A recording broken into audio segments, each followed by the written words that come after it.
সমস্যা এটা বহুদিনকার বাগান, পরিবেশটাকে ঠিক রাখে, কিন্তু গতকাল থেকে দেখছি এখানে গাছ কাটা শুরু হয়েছে। কোনো পারমিশন নেই, না বন দপ্তরের না পৌরসভা। আমরা প্রতিবেশী ওয়ার্ডের লোকজন এসে সেটাকে আমরা প্রশাসনকে জানাই, বন্ধ করি। আমরা চাইছি বৃক্ষ থাকুক, বৃক্ষ তো এখন প্রয়োজন। 5-6টা গাছ কাটা হয়ে গেছে, পরিণত বৃক্ষ, ছোট গাছ নয়, বড় গাছ। হ্যাঁ, মেহগনি গাছ ছিল, কদম গাছ ছিল। শিলা দাস ওনারাই কাটছে। কবির দাস স্থানীয় বাসিন্দা। এই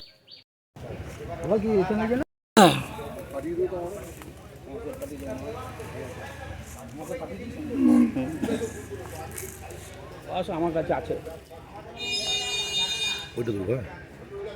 অনুমতি ছাড়াই বন দপ্তরে? হ্যাঁ, কোনো অনুমতি নেই, কোনো অনুমতি নেই, কোনো অনুমতি নেই। উনি নিজের ইচ্ছাতেই উনি ওনার কোনো উদ্দেশ্য কোনো দিন নয় গাছগুলো কাটছে।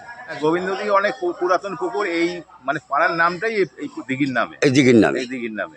আর সেখানে এই প্রাচীন যে বহুমূল্যের যে গাছ, এই গাছগুলো নির্বিচারে কাটছিল। নির্বিচারে মূল্য বলতে এই গাছগুলো আমাদের কাছে বহুমূল্য, মানে পয়সা দিয়ে নয়। পরিবেশ বাঁচাতে গাছ দরকার। এখন যে অবস্থা দিন দিন পরিবেশ যেভাবে দূষিত হচ্ছে, গাছ না থাকলে আমরা কিছু ভবিষ্যতে বাঁচবো না। এই জায়গায় মানুষের বাঁচানোর জন্য গাছ দরকার। আমরা দেখুন বিশ্ব পরিবেশ দিবসে 5 তারিখে আমরা গাছ বিভিন্ন জায়গায় লাগিয়ে, চারা গাছ লাগিয়েছি, যাতে গাছগুলো পরিবেশকে বাঁচায়। এবার নতুন করে এখানে এখন গাছ কাটা শুরু করেছে। চেয়ারম্যান সাহেবের নেতৃত্বেই আজকে আমরা এই জায়গাটায় গাছ কাটা ঠিকিয়েছি। পুলিশ এসেছিল? হ্যাঁ, পুলিশ এসেছিল। আপাতত ওরা ফিরে গেছে, হ্যাঁ, যারা কাটছিল। হ্যাঁ। আপনার নাম? উৎপল দত্ত। আপনি এই এলাকার বাসিন্দা?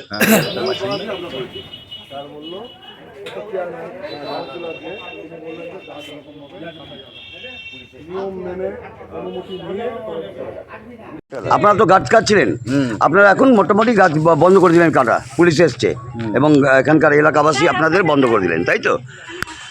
গাছ কন্ট্যাক্ট নিয়েছে অন্যজন, তাই তো? না, আমার কন্ট্রাক্টই নেই, ওই যে অন্যজন ওনার শালা নিয়েছে। যাই হোক, আপনি একজনকে লেবার তো? আমি লেবার। আচ্ছা, এআই এর যুগে আমরা কতটাই না অ্যাডভান্স।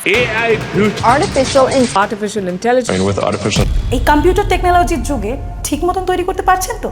চিন্তার কিন্তু কোনো কারণ নেই, কারণ এই জন্যই রয়েছে আশালম। যেমন ধরুন, এইখানে রয়েছে কম্পিউটার অ্যাপ্লিকেশন ডিপ্লোমা, এছাড়াও এখানে রয়েছে advance information technology, financial account programming, web page designing. তাই ভাবছেন কেন? চলে আসুন নবদ্বীপ আশালয় কম্পিউটার সেন্টারে, যেখানে ভবিষ্যৎ কথা বলে।